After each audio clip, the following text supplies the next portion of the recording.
الله الله. الحمد لله وكفى وسلام على عباده الذين اصطفى أما بعد. أعوذ بالله من الشيطان الرجيم. بسم الله الرحمن الرحيم. أولئك يجزون الغرفة بما صبروا ويلقون فيها تحية وسلاما. صدق الله العلي العظيم. وقال النبي صلى الله عليه وسلم: من سره أن ينظر إلى زهد عيسى بن مريم فلينظر إلى زهد أبي ذر رضي الله عنه، أو كما قال عليه الصلاة والسلام. وقال النبي صلى الله عليه وسلم: يرحم الله أبا ذر يمشي وحده ويموت وحده ويبعث وحده، أو كما قال عليه الصلاة والسلام. جناب صدر، حضرات علماء کرام، بزرگوں اور دوستوں اور میری پیاری ماں اور بہنوں،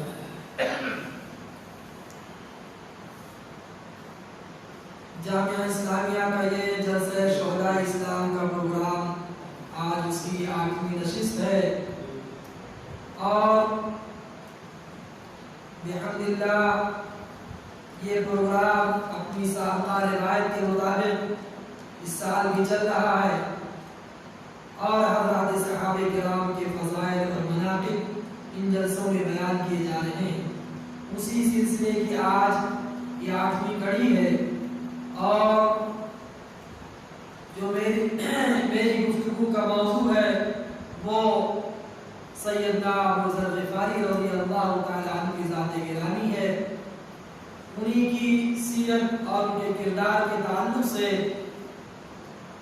تھوڑے سے وقت میں روشنی ڈالنی ہے بغیر کسی تمہید کے۔ میں سیدنا ابو ذر غفاری رضی اللہ تعالی عنہ کی حالات زندگی پر مختصر روشنی ڈالتا ہوں۔ پہلے چند روایتیں جو میں نے آپ حضرات کے سامنے خطبے کے دوران پڑھی ہیں ان کا ترجمہ کرتا ہوں۔ حضور پاک صلی اللہ علیہ وسلم نے ارشاد فرمایا کہ جسے حضرت عیسیٰ ابن مریم کا زہد دیکھنا ہو، اس کی چاہت ہو، اس کی خواہش ہو کہ وہ سیدنا عیسیٰ ابن مریم کا زہد دیکھے، تو اسے ابو ذر کا زہد دیکھنا چاہیے۔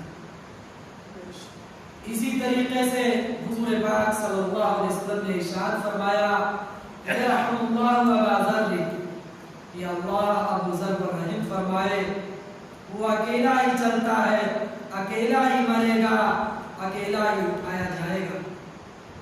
انہی دونوں روایات کی روشنی میں حضرت کی مختصر سیرت بیان کرتا ہوں۔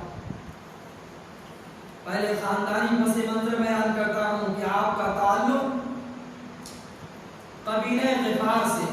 یہ قبیلہ غفار کون ہے؟ حضور کے اجداد میں ایک کنانہ نام آتا ہے 15ویں پشت پر۔ انہی کی اولادوں میں غفار ابن بلیل نامی ایک شخص تھا، تقریباً نیچے آ کر کے 7ویں پشت میں، یعنی سیدنا ابو ذر غفاری رضی اللہ تعالیٰ سے اگر نسب نامہ جوڑا جائے تو 15ویں پشت میں حضور پاک صلی اللہ علیہ وسلم کے خاندان سے آپ کا خاندان بھی مل جاتا ہے۔ اسی میں بیچ کی کڑیوں میں آپ کے اجداد میں ایک شخص کا نام ہے غفار ابن بلیل۔ یہ خاندان مکے سے جو راستہ فلسطین اور شام کو جاتا ہے، اسی شاہراب کنارے ایک سمت میں یہ قبیلہ آباد تھا۔ غفار ابن بلیل کی اولادیں وہاں غفار کی بستی سے جانی پہچانی جاتی تھی، اور ان کا وہ گاؤں وہاں آباد، اور وہ ایک شاہراہ تھی جو شام اور فلسطین کو جایا کرتی تھی، جہاں تجار برابر آیا جایا کرتے تھے۔ قرآن پاک کے اندر تذکرہ ہے قریش مکہ کے 2 سفروں کا، ایک رحلت الصیف اور دوسرا رحلت الشتاء، کہ وہ گرمی کے موسم میں شام جایا کرتے تھے اپنی تجارتی مقاصد کو پورا کرنے کے لیے۔ عرب کے سامانوں کو، عرب کی پیداوار کو لے کر کے وہ شام جاتے، اور شام کی منڈی سے وہاں کا سامان لے کر کے مکی کی منڈی منڈی میں آیا کرتے تھے۔ اسی طریقے سے ایک سفر وہ یمن اور عراق وغیرہ کا جاڑے کے موسم میں کیا کرتے تھے۔ یہ وہی علاقہ ہے جس علاقے سے گزر کر کے یہ لوگ شام جایا کرتے تھے۔ اس خاندان کا پیشہ کیا تھا؟ ایک گاؤں تھا، ایک دیہات کی بستی تھی، زیادہ ترقی نہیں تھی، ترقی تو شام میں تھی، فلسطین کے اندر تھی، بہت زرخیز علاقہ تھا۔ تو ملکوں کے تجار وہاں آتے تھے، جاتے تھے اور اس بیچ کی بستی میں رکا کرتے تھے۔ ان کی ترقیوں کو دیکھ کر کے اس خاندان کے لوگوں کو لالچ محسوس ہوتا، للچائی ہوئی نگاہوں سے دیکھا کرتے تھے اور ان کی ترقیات کو، ان کی آشائشوں کو دیکھتے تو ان کی بھی رات ٹپکتی۔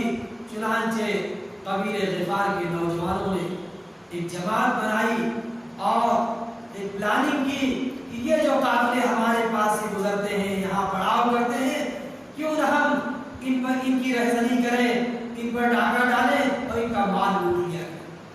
دوسرے لفظوں میں کہا جائے کہ ترقی کر کے اس قبیلے کا نام ڈاکوؤں کا خاندان ہو گیا، ڈاکوؤں کا خاندان ہو گیا۔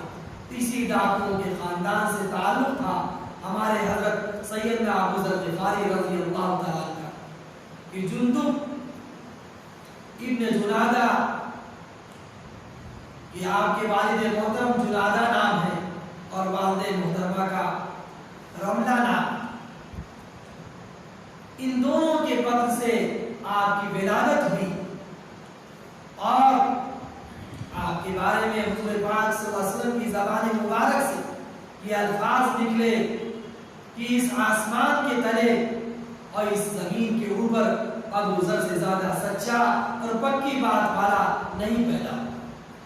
اس ڈاکوؤں کے خاندان میں ایسا انسان پیدا ہوا، لیکن اپنے بچپنے میں انہوں نے جو ماحول دیکھا خاندان کا، پھر اپنے نوجوان ساتھیوں کے اسی رنگ میں وہ بھی رنگ گئے اور وہی پیشہ وہی مشورہ کچھ دنوں تک ان کا بھی رہا کہ تاجروں کے قافلے آتے اور ان پر یہ حضرات حملے کرتے، ان کا مال و دولت اور ان کا اسباب اور ان کا سامان لوٹ لیا کرتے۔ عجیب غریب منظر ہوتا۔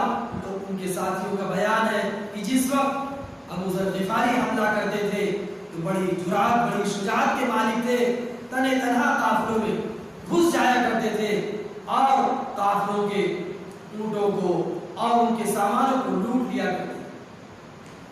بچے بلکتے تھے اور جو اس قافلے میں عورتیں تھیں ہوتی تھی وہ آہوزاری کرتی، ان کی پاؤں پکڑتی۔ لیکن وہ اپنے اسی مشورے میں اپنے نوجوان ساتھیوں کے ساتھ مست تھے۔ لیکن جس ذات کے سلسلے میں نبی پاک صلی اللہ علیہ وسلم نے یہ فرمایا ہو کہ اس آسمان کے نیچے اور اس زمین کے اوپر ایسا سچا، ایسا پکی بات والا انسان نہیں پیدا ہوا، تو وہ کب تک ان گھناؤنے مشورے میں وہ اپنی زندگی بسر کر سکتا؟ بچوں قافلے کے بچوں کا رونا بلکنا اور عورتوں کی آہوزاری کرنا، اس نے رنگ دکھلایا۔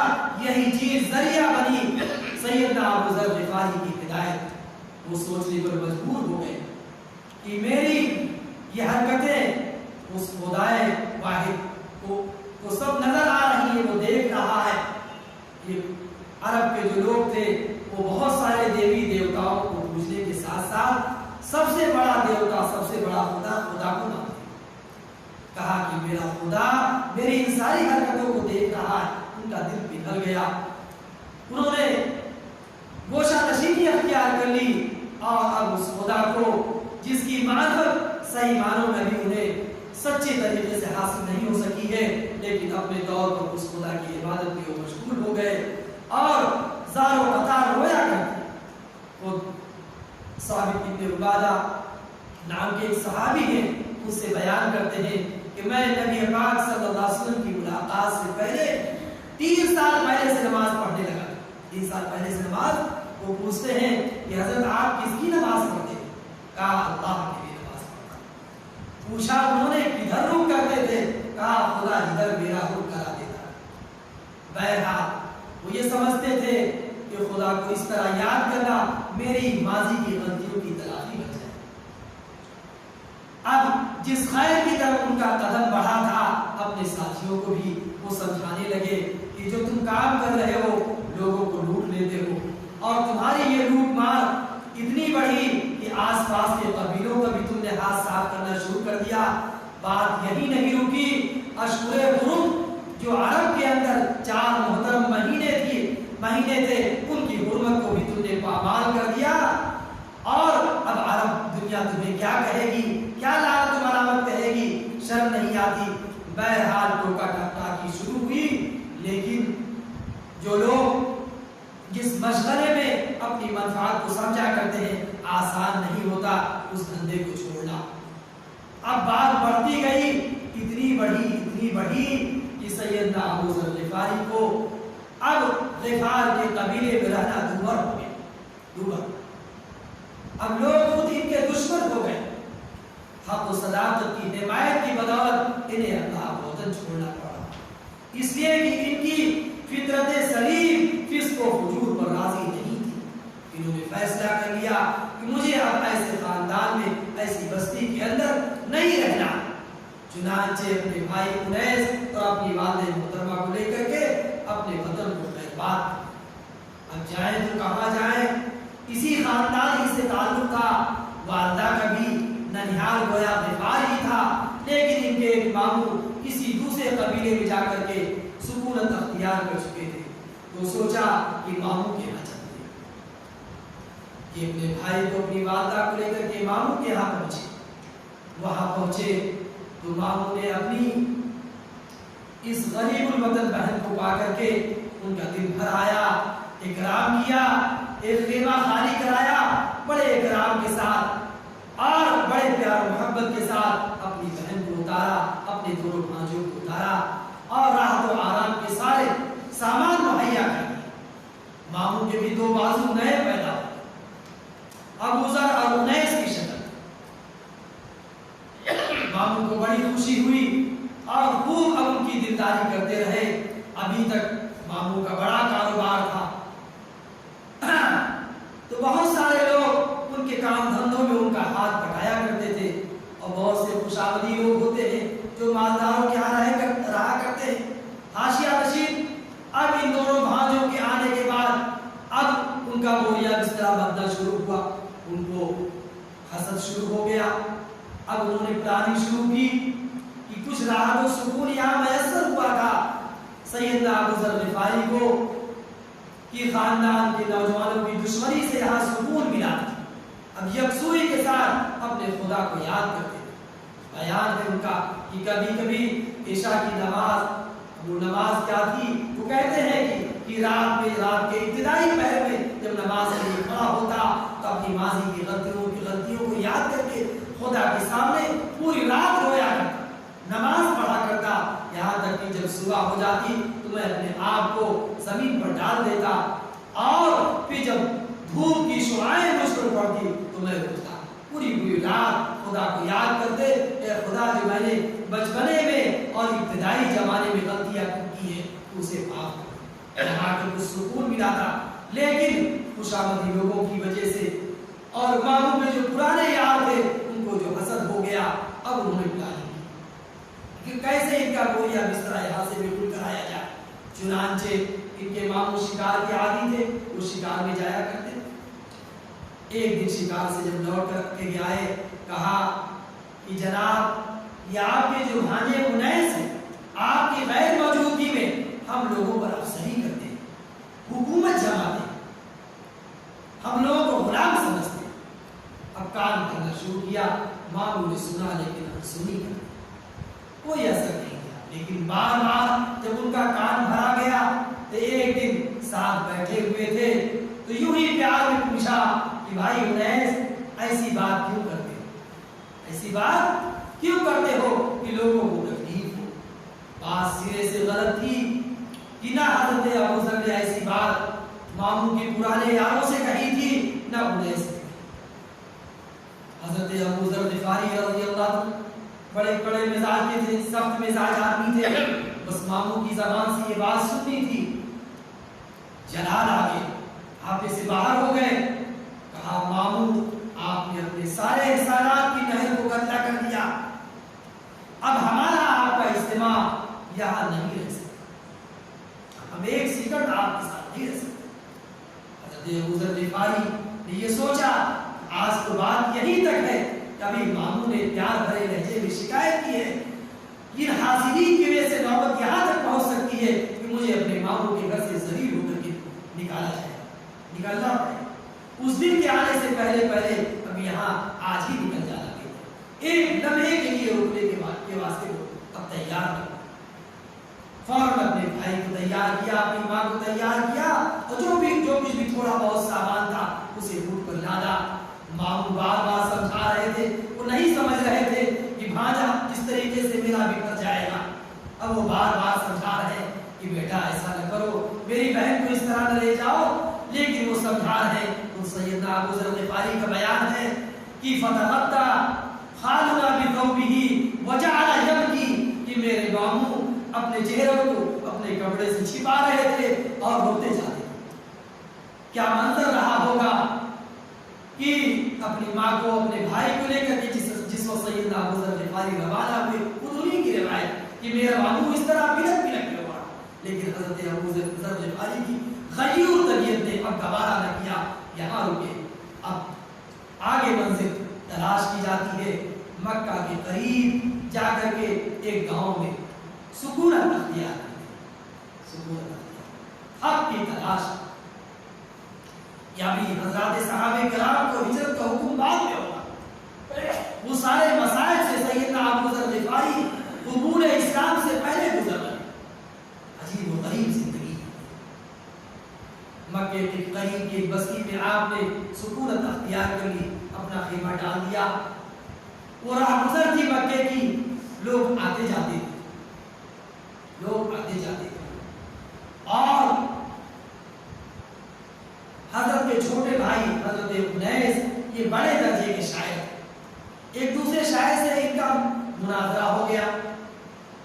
وہ شاعر کہتا تھا میرے اشعار اچھے ہیں، یہ کہتے تھے نہیں میرے اشعار اچھے ہیں، اصول و ضابطے کے اعتبار سے۔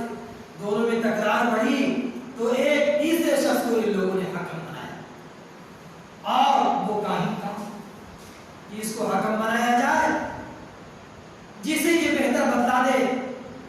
شرط یہ طے ہوئی کہ جو جیتے گا اسے، جو ہارے گا وہ اسے اپنا لیبل جیتنے والے شاعر کو دینا پڑے۔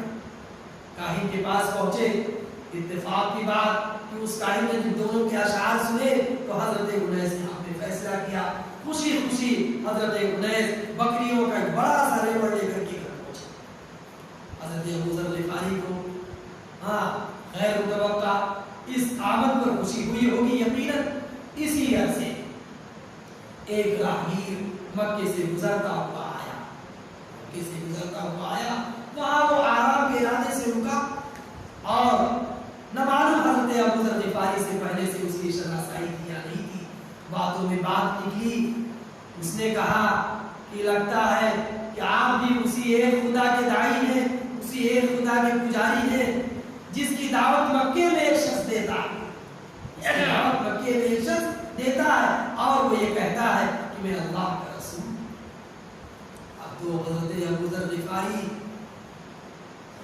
کی خوشیوں کا ٹھکانہ نہ رہا کہ جس توحید کی تلاش میں ہم نکلے تھے، لگتا ہے کہ آسمان سے اس کا انتظام ہو چکا ہے۔ اب سنبھل کر بیٹھ گئے، اسے پوچھنے لگے کس خاندان سے اس کا تعلق ہے، اس کا پتہ کیا ہے، کہاں رہتا ہے مکے میں، وہ سارا پتہ پوچھا، جتنی اس کو معلومات کی اس نے بتایا۔ ایک معزز گھرانے سے اس کا تعلق، خاندان قریش کے بنو ہاشم شاہ سے اس کا تعلق۔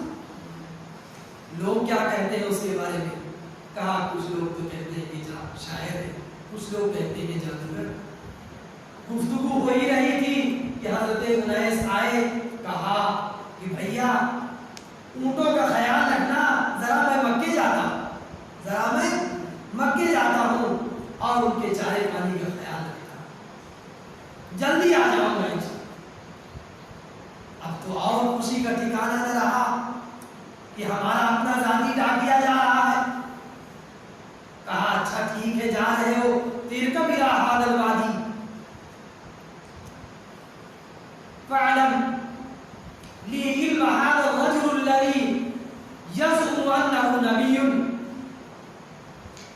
یأتیہ الخبر من السماء. بخاری کے الفاظ ہیں کہ کہا حضرت ابو ذر غفاری نے کہ بھیا جا رہے ہو تو جاؤ، میرا بھی ایک کام کرنے آنا کہ مکے میں ایک شخص ہے جو یہ کہتا ہے کہ میں نبی ہوں اور میرے اوپر آسمان سے خبریں اترتی ہیں، ذرا اس کے پاس بھی چلے جانا اور جا کے اس کی باتیں سننا اور پھر آ کے مجھے بتانا. کہا ٹھیک ہے. گئے. اب انتظار ہو رہا ہے ادھر ابو ذر غفاری کو. انتظار کی گھڑیاں کتنی مشکل سے کٹتی ہیں. خود ان کا بیان ہے کہ انیس نے آنے میں دیر کی، انیس نے آنے میں دیر کی.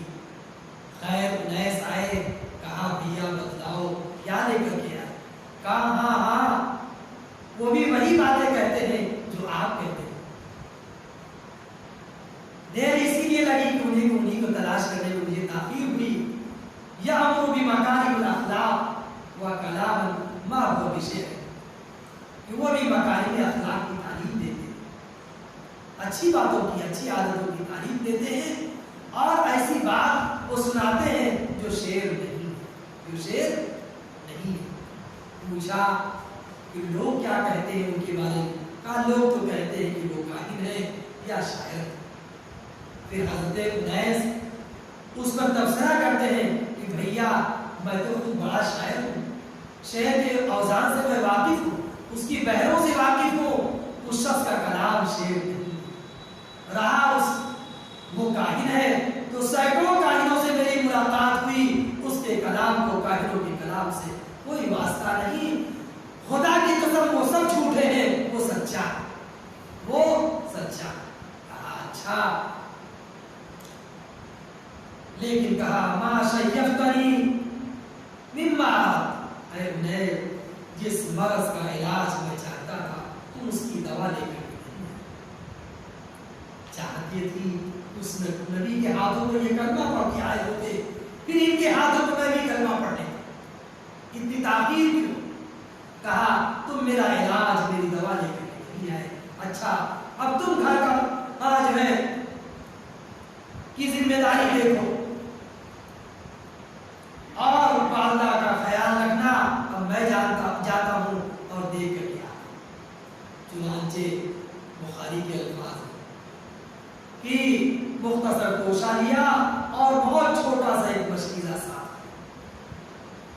مولانا ناصر حسن گیلانی کہتے ہیں کہ طبقات میں لکھا ہے کہ مکر کے چند دانے تھے اس میں بیل جیسا کوئی بہت مختصر کوشا لے کر کے وہ مکہ کی راہ لیے اور مکہ پہنچنے کے بعد مکہ پہنچ گئے. کسی سے کوئی شناسائی نہیں تھی، یہ مکے کا پہلا سفر، پہلا سفر. پہنچے. وہاں پہنچنے کے بعد طبیعت ایسی غیور تھی کسی سے، وہ بھی کسی کافر کو واسطہ بنا کر اس نبی آخر زمان تک رسائی حاصل کرنا، ان کی طبیعت نے گوارا نے کیا. بخاری کے الفاظ ہیں فَالْتَمَسَ النَّبِيَّ صلی اللہ علیہ وسلم وَلَا يَعْرِفُهُ، کہ نبی پاک صلی اللہ علیہ وسلم کو تلاش کرنا شروع کیا اور وہ آپ کو پہچانتے نہیں تھے. وَكَرِهَ أَن يُسْأَلَ عَنْهُ، اور آپ نے اس بات کو ناپسند سمجھا کہ کسی کافر سے آپ کا پتہ پوچھے. حوصلے کے ساتھ حرم کے اندر رہنا شروع کیا. شاید راستے ہی میں وہ سارا توشہ ختم ہو چکا تھا یا آنے کے بعد 2-3 دنوں میں توشہ سارا توشہ حرم میں تلاشتے، مکے کی گلیوں میں گھومتے. صبح سے شام ہو جاتی لیکن حضور سے ملاقات. تقریباً 12 دن گزر گئے.